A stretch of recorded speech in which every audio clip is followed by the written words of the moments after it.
Well, of course, overnight, the newspapers have been cogitating and working out what they are going to put on their front pages. Here to discuss those front pages is political commentator Daisy McAndrew and Alistair Sanford in the studio. Morning to you both. Let's start with the British press. Daisy, I think you've got a few papers to show us. Well, clearly there is only one story in town, but it's interesting to see what angle of the stories that they take. Now, obviously, the headline for most of them is, as The Sun has done, May's Brexit deal dead as a dodo, and the implication that it's not just the deal that's dead, is that she'll be following suit quite fast. And I think that's probably a fair assumption. I think this probably is the beginning of the end of Theresa May. Now, we've heard that many times before. This is her 28th parliamentary defeat, so obviously this is a much, much bigger defeat than she's had before, but she's used to them, and her line is always, I'll go on and on and on, as another Prime Minister famously said, but I don't see how she can survive this in the sort of medium term. She will attempt it. So then it's a question of who follows and what follows. There's, those commentators or those people in outside the House of Commons that you were talking to, saying, well, we'll get a second referendum now. It's not that simple, because you can't have a referendum on this deal when this deal has been rejected so roundly. How could you possibly put it to the people to vote on when even the House of Commons has rejected it? And so even it those is calling, so complicated. And even those calling, the People's Vote campaign haven't yet decided on what that question would be. So it is absolutely the last resort. Yeah. Alistair, have you got some other British papers? Well, the Daily Mail gives a good indication here of just the quandary that Theresa May is in. Fighting for her life is the main headline. But just look at the list under that. Crushed in biggest ever defeat. On top of that, she faces a no-confidence vote. Her cabinet is split over her plan to work with Labour. And just to rub salt into the wound, we've got the EU. I think they're referring to Donald Tusk here and his suggestion now, well, we could solve this by staying in the EU, daring Britain to, in his words, cancel Brexit. So it just shows an idea of the pretty formidable.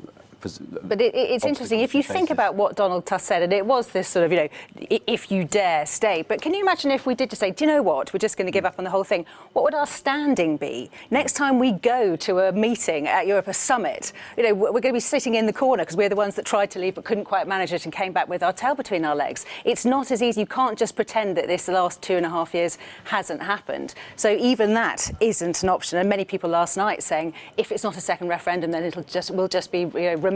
That doesn't work either.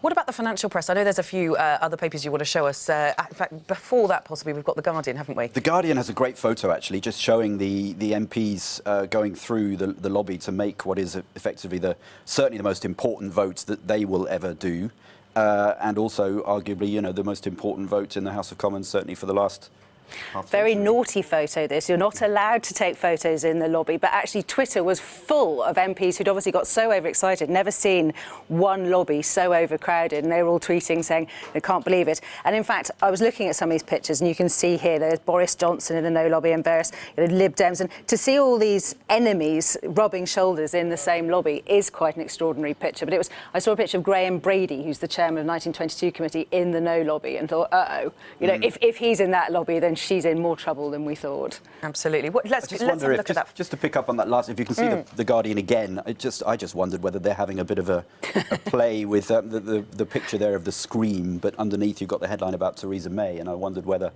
put the two together. What have you got? Yeah, quite reaction. Anyway. Interesting to see how the markets reacted yesterday, because of course beforehand, many people saying, well, if it's a crushing defeat, as it was for Theresa May, then the markets will go absolutely bananas. Actually, the reverse happened. The markets went down as the debate was going on. Then, as it became clear that the result was going to be absolutely devastating for the Prime Minister, the markets bounced up because they viewed that as potentially not a no-deal Brexit, but maybe we would end up staying in. So actually they ended up the day quite buoyant. And so if anyone was trying to play those foreign exchange rates, they probably wouldn't have come out of it very well. Let's have a quick look at Ireland, because, of course, this is where the sticking point is. So what do the Irish papers say? Theresa May faces no confidence vote after historic Commons defeat. That's the headline in the Irish Times. And it says that, according to the Dublin government, they're fearful now that the vote increases the chance of a disorderly Brexit. That's actually the second story on the front page there, and says that Dublin will continue to intensify its preparations for a no deal, because obviously the Irish economy would be would massively hit. very hit. And of course, yesterday we had the DUP who have said that they will continue to prop up in that no confidence vote the British government today. But very angry yesterday, saying that they believe that Theresa May hadn't even tried, as she had promised to do, to get the backstop pulled in those final last-minute negotiations. So still the backstop is the thorn in the side. Yeah, it absolutely is. I'm going to quickly say let's move on to some of the European reactions to all of this. I think we're going to start in Germany, Alistair. Yes, Der Tagesspiegel, Britain faced with Brexit chaos, with another headline saying the Westminster result is a disaster. It says the UK is hopelessly divided, with significant groups either wanting a crash exit out of the EU with no deal, or others wanting to stay in the EU via a new referendum. How to square that circle? But it also says that this whole thing is a wake-up call for Europe, because for too long Europe has been dominated by negative headlines about crises and summits dealing with things like austerity and the euro crisis or disputes over refugees, and there has to be a new narrative. It was interesting yesterday, with before the result of the vote, a lot of London parliamentarians looking to hints that the German Foreign Minister Heiko Maas had said, seemingly hinting that Germany would be prepared to give a little bit more, and people saying it's worth voting for Theresa May's deal on that basis. And of course now that seems like ancient history, because you can't possibly give anything that would turn around 230 disgruntled MPs. Well, Okay. Le Figaro, the French paper, quotes Emmanuel Macron apparently commenting after the vote yesterday, and he does say, well, perhaps one or two points could be improved, but basically the EU bent over backwards to give this deal in the first place, and there is simply no more ground to give. And this is a domestic British problem that the UK must sort out for itself. I tell you, what's interesting about the Spanish coverage is that they pretty much alone have concentrated a bit more attention on Jeremy Corbyn,